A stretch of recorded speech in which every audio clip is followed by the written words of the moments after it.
বলছিলেন যে আলহামদুলিল্লাহ 3টা প্রজেক্ট শেষ করলাম নাকি এরকম কিছু। তারপরে এখানে আনোয়ার ভাই আছে, উনিও খুব কষ্ট করছে, কাজী ভাইও খুব কাজ আমি করতেছে এবং কাজে আমি ভাইয়া মূলত এই আপনার এজেন্সিতে আসার আগে আমি ফ্রিল্যান্সিং এর কোর্স কমপ্লিট করছি।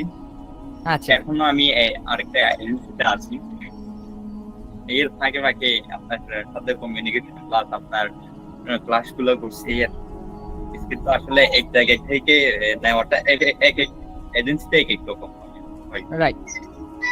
তো আমিও সেক্ষেত্রে চাইছি আপনার কোর্সটি যেহেতু কম ছিল, দেখি আপনার কাছে কিছু শিখতে পারি কিনা, আপনার কাছে কিছু পাই কিনা। আচ্ছা আলহামদুলিল্লাহ পাইছি, কোর্স অনুযায়ী যেটা পেমেন্ট করছি তার থেকে বেশি কিছু পাইছি, এই জন্য আপনাকে অনেক ধন্যবাদ। ওকে ওকে ধন্যবাদ। এবং আপনি যে কষ্ট দিন শেষে পাওয়াটা আপনি কষ্ট করছেন এই জন্য পাইছেন। এখানে চাইলে সবাই পায়, সবাই কিন্তু পায় নাই, চাইলেই পাইতো। সে যদি কষ্টটা করতো এবং আপনি দিন শেষে কষ্ট করছেন এই জন্য আপনি রেজাল্ট আনতে পারছেন। এবং এটা ধন্যবাদ যে আপনি এই কষ্টটা কন্টিনিউয়াসলি করে যাচ্ছেন এবং করার কারণে আপনি রেজাল্ট পাইছেন। এবং আমার আশা ছিল যে আমি এভাবে প্রত্যেকেই ক্ষুধার্ত পার্সন গুলা পাই, যেখানে আমার সাকসেস রেটটা আসলে আমি একটা জিনিস বুঝাচ্ছি সেটা নিয়ে কাজ করতেছে, আমি এরকম আরো বেশি মানুষ চাচ্ছিলাম যারা বলুক যে হ্যাঁ আমি করলাম কাজ, আমি করে পাচ্ছি।